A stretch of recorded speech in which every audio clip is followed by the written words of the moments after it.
Aujourd'hui, nous allons voir une leçon qui s'intitule « Je sais utiliser les fonctionnalités du traitement de texte pour réviser mes écrits ». Alors, si jamais tu n'es pas encore à l'aise avec l'écriture avec l'ordinateur, eh bien, je te conseille la vidéo « Je sais copier et mettre en page sur l'ordinateur des textes courts ». Cette vidéo pourra t'aider. Maintenant, nous allons voir ce qui se passe lorsque l'on utilise un correcteur orthographique, quand on écrit un texte sur Word, par exemple. Si j'écris le mot donc à l'ordinateur famille et que j'oublie un L, eh bien le mot sera souligné comme ça avec une petite vaguelette rouge. C'est très utile, mais attention, puisque ce n'est pas parce qu'on a utilisé le correcteur orthographique qu'il ne faut pas se relire. Même avec un correcteur orthographique, il faut impérativement se relire. Tout simplement parce qu'il faut réfléchir même avec un correcteur orthographique. Car souvent, on doit faire un choix entre plusieurs mots. Alors moi, j'ai mis sur Word, je mange une glace à la fraise et j'ai fait exprès d'enlever le E à glace. Alors voilà ce que ça me propose. Glace avec un E, glacé ou glaça. Alors évidemment, là, ici, la réponse, elle est assez simple, c'est la première. Mais attention, parfois, c'est pas du tout aussi facile. Mais je précise que c'est pas toujours la première solution proposée qui est la bonne. Effectivement, parfois, il va te falloir réfléchir. Donc, il ne faudrait pas répondre comme ça à chaque fois, oui, je remplace, clac, par le premier. Et surtout, les accords ne sont pas toujours corrigés.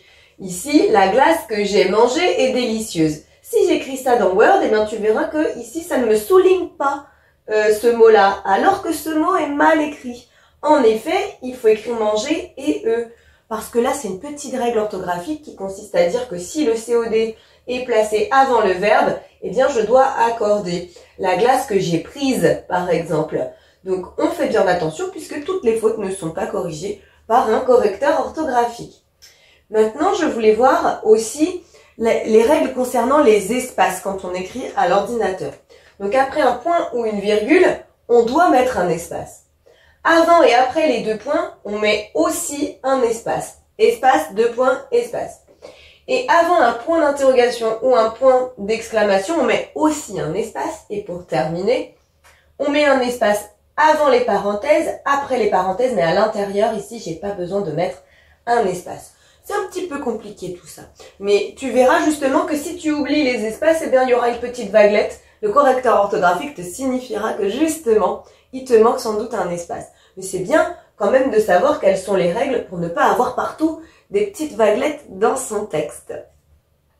À toi de jouer à présent. Afin de voir si tu as bien compris le cours, je te propose un petit vrai ou faux. C'est parti. Si j'utilise le correcteur orthographique, donc sur l'ordinateur, je n'ai pas besoin de me relire. C'est vrai ou c'est faux?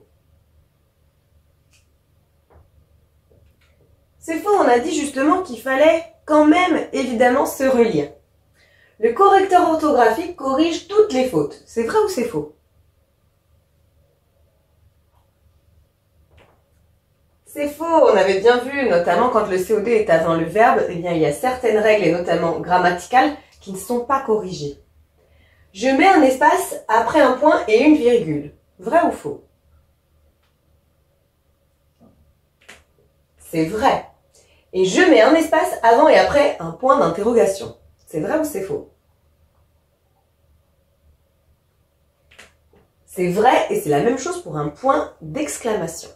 Si jamais c'est encore un peu compliqué, tu peux t'entraîner avec les exercices en ligne. Mais j'espère que c'est plus clair maintenant. À bientôt.